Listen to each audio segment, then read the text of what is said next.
तो बच्चों, जैसा कि मैं बोला था आप लोगों से कि मैं 4 नवंबर को आऊंगा, लेकिन कुछ परिस्थितियां बदली जिसकी वजह से मुझे सूरत पुनः वापस आना पड़ा। दिवाली के पहले मैं सूरत आ गया था, ठीक है। तो अब हम सोचे दिवाली बीत गया है, सब चीजें हो रही हैं, तो हम अपने काम को क्यों न फिर से एक नए सत्र में, और गुजरात में भी वैसे ये नया साल होता है। दिवाली के बाद जो होता है पहला दिन, वो क्या होता है, यहाँ का नया साल होता है, ठीक है। तो नए साल में एक नई एनर्जी के साथ नए टॉपिक पर चर्चा किया जाए और अपनी इस यात्रा को जो हम अपनी संस्था के माध्यम से लोगों तक पहुंचा रहे हैं कि बच्चों के अंदर से गणित का डर पूरी तरह से क्या हो जाए, खत्म हो जाए, उसको हम फिर अनवरत इसको चालू रखेंगे और आने वाले समय में हर एक टॉपिक पे हम ऐसे वीडियो लाते रहेंगे। जो भी व्यूअर या जो भी दर्शक भाई हैं, अगर आपके घर में, आपके अड़ोस पड़ोस में, आपके नात रिश्तेदार में कहीं भी बच्चे पढ़ रहे हो और उनको गणित से डर लग रहा हो तो उन तक हमारी ये वीडियो जरूर पहुंचाए और आप भी इसको देखिए, क्योंकि आपके भी बच्चे हैं। तो आप घर पे नहीं कुछ है तो 10-5 मिनट समय दे करके इस तरह के प्रश्नों को जो साधारण तरह के हैं, इनको दिखा करके या इनको सीख करके आप भी अपने बच्चों की मदद कर सकते हैं। तो इसके लिए अगर आप मुझे फेसबुक पे देख रहे हैं तो हमें फॉलो कर लीजिए, और हमारे यूट्यूब पर देख रहे हैं तो हमारे इस चैनल को सब्सक्राइब कर लीजिए और अपने बच्चों को भी बताइए। क्योंकि ये शिक्षा का काम है, हमारी संस्था छोटे छोटे बच्चों को जो 6वीं, 7वीं, 8वीं, 9वीं, 10वीं में पढ़ने वाले हैं, उनको एक बेहतर गाइड मिल सके, उनको अंदर से जो गणित के प्रति डर है उसको हम समाप्त कर सके, उस चीज पे चलेंगे। जैसा कि बेटा पिछले वीडियो में हम लोगों ने साधारण ब्याज पर शुरू किया था और उसमें 1-2 टॉपिक शुरुआती परिचय हुआ था, और लास्ट टाइम जहां तक मुझे याद है हमने वो प्रश्न पूछा था कि जब आपको मूलधन दिया हो, समय दिया हो और ब्याज दर दिया हो, तो उस स्थिति में हम मिश्र ब्याज कैसे निकालेंगे और मिश्र धन कैसे निकालेंगे।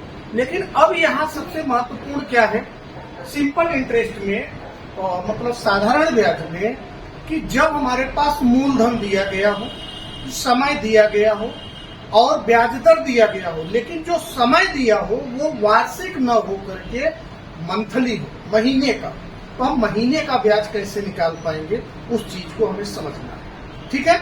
तो जैसे आपके सामने यहाँ स्क्रीन पर एक प्रश्न लिखा गया है बोर्ड पर कि ₹7,200 का 5% वार्षिक ब्याज की दर से 8 महीने का साधारण ब्याज ज्ञात कीजिए, मिश्र धन भी ज्ञात कीजिए। आई बात सुनने। तो हमें इस प्रश्न का क्या निकालना है, ब्याज निकालना है, और क्या निकालना है बेटा, मिश्र धन। और हमारे पास इस प्रश्न से मिला क्या क्या है, हमें मिला है मूलधन 7200 रुपए, 7200 मतलब मूलधन। उसके बाद ब्याज दर मिला है 5% वार्षिक, और समय दिया है कितना बेटा, 8 महीने। मतलब हमारे पास मूलधन P बराबर है कितना, 7200, R बराबर हमारे पास कितना है बेटा, 5%, और समय T बराबर है कितना, 8 महीने। तो एक चीज ध्यान देना बेटा, एक साल में कितने महीने होते हैं, 12। एक साल में 12 महीने होते हैं, एक वर्ष में आपके पास हुए 12 माह, ठीक है।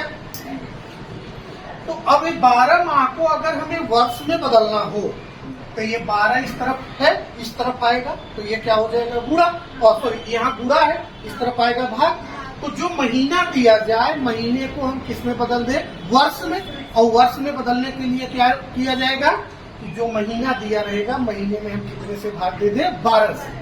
तो इसी 8 महीने को हम क्या कर दिए, 8/12, 8 एकम 8, और नहीं 4 दूनी 8 और 4 तिहाई 12, आ गया आपके पास कितना बेटा, 2/3 वर्ष। क्या आ गया, 2/3 वर्ष। मतलब महीना को हम किस में कन्वर्ट कर दें, वर्ष में। और वर्ष में कन्वर्ट करने के लिए क्या तरीका है कि महीना में हम 12 से भाग दें। क्यों 12 से भाग दें, क्योंकि एक वर्ष बराबर 12। समझ में? तो आपके पास समय आ गया, हाँ वर्ष में आ गया। अब आपको सबसे पहला काम क्या करना है, ब्याज ज्ञात करना है। तो आई बराबर सूत्र क्या बताया था मैं आपको, P गुणे R गुणे T। अच्छा, T को कभी कभी N भी लिखा जाता है, ठीक है, तो घबराना नहीं। बटे में कितना बेटा 100। अब P की वैल्यू कितनी है बेटा 7200।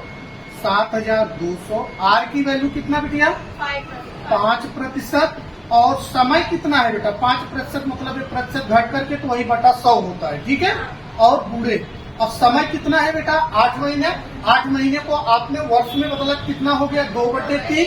तो 2 ऊपर रहेगा लेकिन 3 कहाँ आ जाएगा नीचे, तो यहाँ हो जाएगा 100 गुणे कितना बेटा 3। अब यहाँ 1 0 से 1 0 कटा, 1 0 से 1 0 कटा, फिर 3 1 कम 3, 3 दूनी 6, 3 4 12। अब आपके पास कितना आया बेटा 24 गुणे 5 दूनी 10।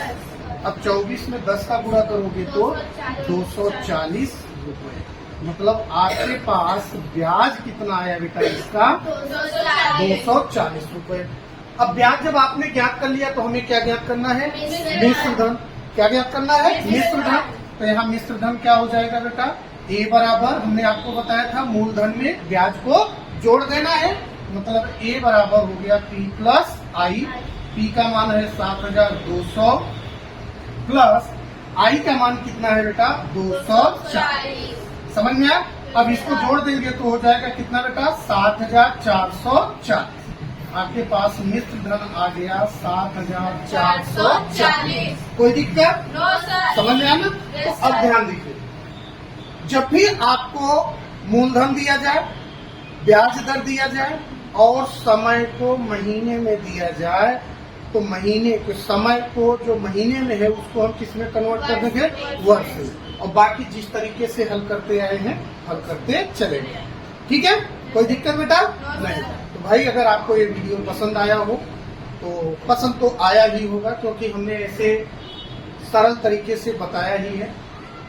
तो दूसरे बच्चों को भी शेयर करिए। और हमारी संस्था गणित के डर को खत्म करने के लिए तत्पर है। अगर आपके कुछ जिज्ञासाएं हो, कुछ टॉपिक हो, तो आप कमेंट करके जरूर बताइएगा। और हाँ, एक चीज और आपसे रिक्वेस्ट रहेगा, वीडियो को ज्यादा से ज्यादा शेयर करें ताकि ज्यादा से ज्यादा लोग इससे लाभान्वित हो सके। मिलते हैं एक अगले वीडियो में नए प्रश्न के साथ। तब तक के लिए जय हिंद, जय भारत।